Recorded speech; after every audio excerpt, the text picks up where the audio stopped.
This video tutorial is for the Chili's Gradients assignment. You'll find this inside of the shared folder, inside of the vector graphics unit, and when you double click on that Illustrator file, you will get a pre-made design in Illustrator that looks like this. In today's assignment, we're going to learn about two different things, about how gradients work and also a little bit about blending. So gradients are like in this little zigzag pattern back here. They are a gradual change in color. This one goes from blue to green. You can see over here in your gradient box that'll pop open if you double click on your, or just click on your two little triangles up there. This goes from blue to a gradual green to a yellow. And we can adjust those colors and make them work on a bunch of different things. So I want to start with my chilies. I have a red chili and an orange chili. So far all we've worked with really is this solid color option. If you come over here to your fill and stroke, underneath you have three color options: a solid color, a gradient, and a none. We've done none, we've done solid color. This time I want to pick gradient. Now in a lot of cases they're going to default for you to this grayscale one. And that means that I'm kind of stuck in black and white until I can change that. Down in my gradient options, I can either choose one of these pre-existing little color options, or if I click somewhere, I can create my own. I can also hold down the mouse and drag them off to make them go away. The problem with this default black and white one is that if I come up here to my colors, I can really only change the color options. I think it's easier to come to your swatches and to pick one of the color ones so that you're defaulting to color. If that doesn't work, you'll also probably need to come up here to the top of your color, click on the little three-line thing here, and change those color options to RGB, which is a color scale. Now when I pick a color, I'll just click on the blue here. That's going to make that little box down here blue.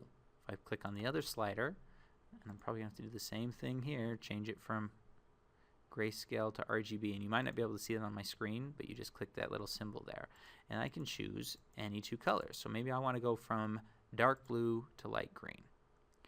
And maybe in between I want to do a yellow. So if I click here, I create another one of these little gradient sliders, and I can change that color to whatever I want in there as well.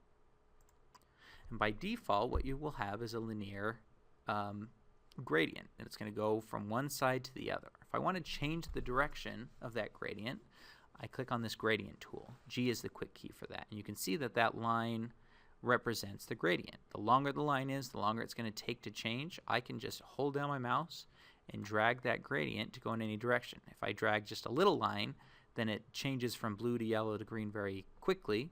If I drag a longer line, it takes a longer length of time. And it also follows the direction that I drag that line. And that's with the linear gradient. We also have over here in your gradient options a radial. Radial just means a circle. It lets me do it in circle terms. And let's say I have this blue to green, or blue to yellow to green. I want to get rid of the yellow. If I come back here to gradient, I can just hold down my mouse on that and drag it off, and now it's just back to blue and green.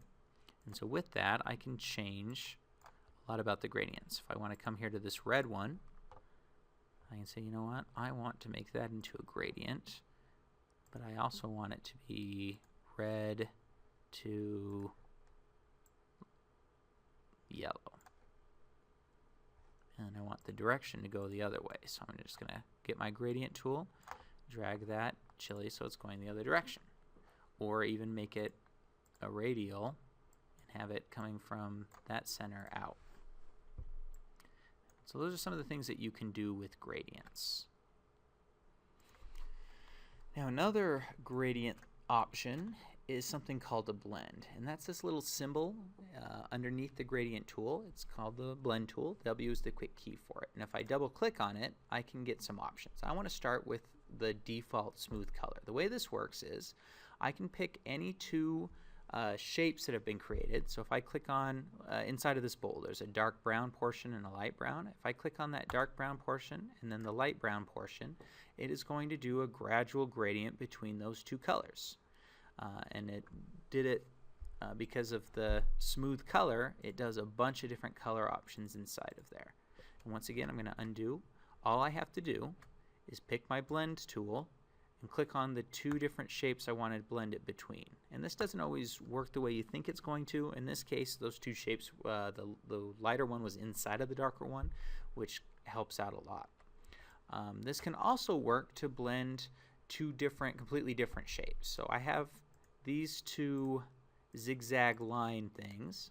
If I do the same thing with the blend tool, it's going to blend between those. But I'm going to double click on it first and change it from smooth color to specified steps, because I want to say how many steps I want to have in between. Let's do 6 and click OK, and I'll show you what happens when you do this. If I click on this one and I click on the other one, it's going to do 6 different shapes between those two that I've clicked.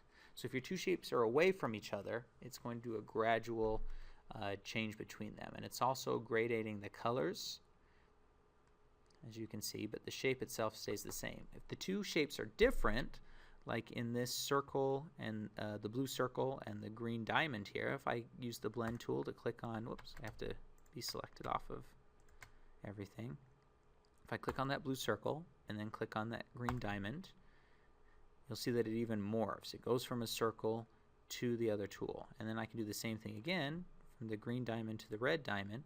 It's going to gradient those. And how many little shapes it takes in between is all a function of when you double click, I just set 6. If I undo this and I change it to 3 and I click those two, it's only going to do 3 on the inside between those. And that only happens if the two shapes you're dealing with are far apart from each other.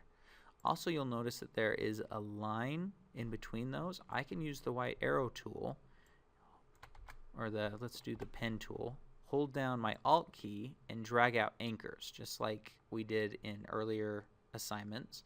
And I can actually have that line, instead of going straight from one to the other, I can have it curve in and out. But that's just an extra thing that is possible.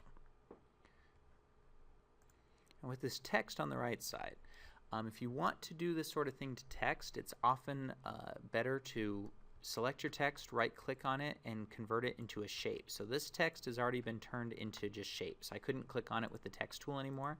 It's just a vector shape now. But if I hold down Shift and I select all of them and I change them to a gradient, also at the top here, sometimes I have in my swatches some preset gradients. So I have this one that's chrome.